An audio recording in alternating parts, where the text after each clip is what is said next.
Ei, você! Você já teve um diário? Eu não, porque todas as vezes que eu me propus a fazer um diário, eu escrevia no primeiro dia e depois eu desistia, esquecia. Ou eu falava, esse dia não foi tão legal assim, então não tem nada pra escrever sobre ele. Mas hoje a gente vai falar sobre um livro chamado O Garoto Quase Atropelado, que basicamente é um diário. O livro inteiro a gente tá ali compartilhando as impressões desse personagem principal. E esse livro é um diário que a psicóloga desse protagonista recomendou pra ele que ele escrevesse para que ele pudesse observar ali, mapear todos os sentimentos e emoções que ele estava tendo, porque esse nosso protagonista, esse nosso herói, tá meio que afastado da escola, uma espécie de licença médica, porque ele tá numa depressão profunda por um trauma que ele sofreu. Aconteceu alguma coisa, a gente sabe que tem relação com o melhor amigo dele, com o grande amigo que ele tem, mas a gente não sabe exatamente o que rolou. E aí a gente já fica nessa curiosidade, só que como ele tem o problema de aceitar, enfim, de trabalhar esse fato, é por isso que o diário existe,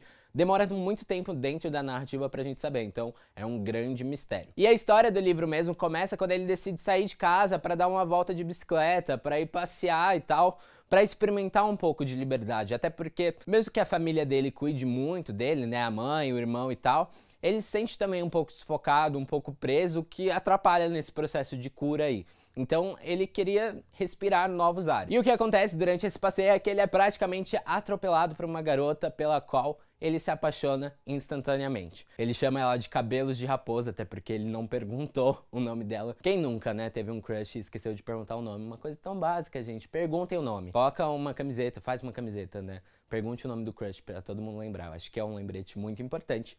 Mas, enfim, ele fica completamente apaixonado e isso tira um pouco o foco dele de todo esse sofrimento e essa mágoa que ele tá vivendo.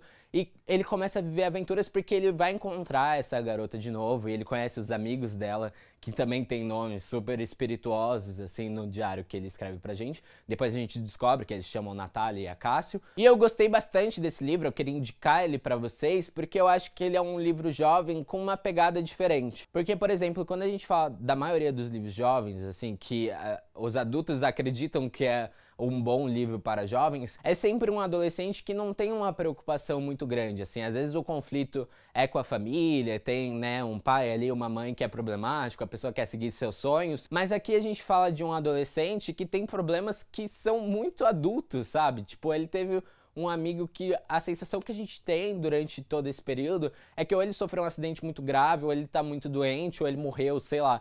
E a adolescência, pra mim, me parece que é muito mais esse período, sabe? Em que a gente é criança e adulto ao mesmo tempo. Então a gente tem algumas obrigações e a gente tem alguns prazeres de criança, mas a gente também quer ter obrigações e prazeres de adulto também. E é uma grande confusão que você não sabe muito bem o que fazer. E eu acho que o Vinícius Gross, que é o autor desse livro, conseguiu retratar muito bem esse estágio da adolescência. Outra coisa que eu achei bastante interessante é uma simbologia que o livro traz pra gente, literariamente falando mesmo. Porque quando ele tá ali escrevendo o diário dele, que já é um ponto super bacana, porque até a última geração a gente tratava saúde mental, saúde emocional como se fosse uma coisa absurda, como se fosse só de gente louca, quando na verdade todo mundo precisa, né, investir na sua saúde mental e se conhecer mais e fazer terapia, enfim, existem milhões de práticas aí para você poder se autodesenvolver mais, conhecer mais a pessoa que você é. Então eu achei legal já o fato de ter um adolescente que está buscando essa saúde mental, que está fazendo esse exercício do diário, sem colocar isso numa situação ridícula ou extraordinária, como se isso fosse uma coisa muito rara. É claro que ele tá fazendo isso com um gatilho que ele teve ali com um amigo dele, que a gente vai descobrir ao longo da história, mas, de qualquer forma, ele tá buscando isso. E quando ele busca por essa sensação de liberdade, o primeiro pensamento dele é sair pra andar de bicicleta, sabe? Que é uma coisa super tranquila. A gente tem essa cultura que eu acho que é bastante preocupante, na verdade, que quando a gente tá nesse momento de rebeldia adolescente e tal, querendo se libertar das amarras da família e da sociedade, a maneira com que a gente é estimulado a tomar essa liberdade é de uma maneira destrutiva. Então, é ficar até de madrugada na rua e beber até cair e ser legal entre os amigos e, sei lá, tem até os caras que fazem, tipo, racha para mostrar o quanto eles são muito poderosos e valentes e masculinos. E, tipo, não é isso, sabe? Se você investir numa andada de bike no seu condomínio, ou na sua rua, no seu bairro, enfim, é que ele morava num condomínio, já é uma atitude, uma coisa que você tá fazendo por você tá também buscando essa liberdade, esse momento que é só seu, e você não precisa se destruir. Agora, a menina, a Cabelo de Raposa e os amigos dela já performam esse outro estereótipo, que é a galera que faz festa loucamente e tal. Então, eu acho que essa paixão que ele tem por ela, além,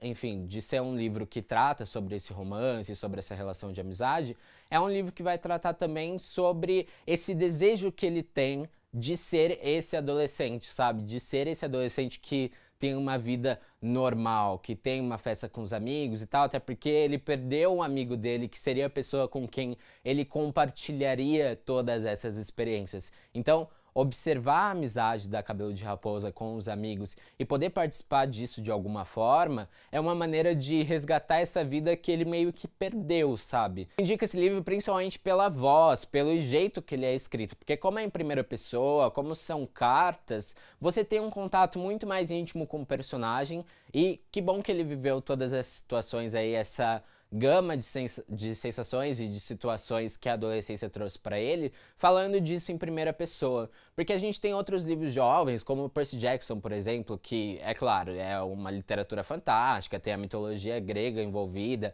e várias outras coisas, mas são os adolescentes que têm outros questionamentos, sabe? Eles estão ali se perguntando por que eles são meio sangue, por que eles são deuses, o que eles devem fazer, eles devem salvar o mundo, e às vezes eu acho que a gente sente falta um pouco de narrativas que falem sobre a pessoa comum que todos nós somos, sabe? Talvez a maioria das pessoas não sejam semideuses, talvez não, né? Com certeza, eu espero que não. Se você é um semideus, saia desse vídeo, porque eu não quero você aqui, porque eu não sou um semideus, sabe? Eu tive que estudar para o vestibular e fazer estágio e essas coisas, e é sobre essas pessoas que eu quero ouvir, é sobre as pessoas de verdade, porque é isso que faz a vida valer a pena, eu acho, compartilhar essas histórias aí.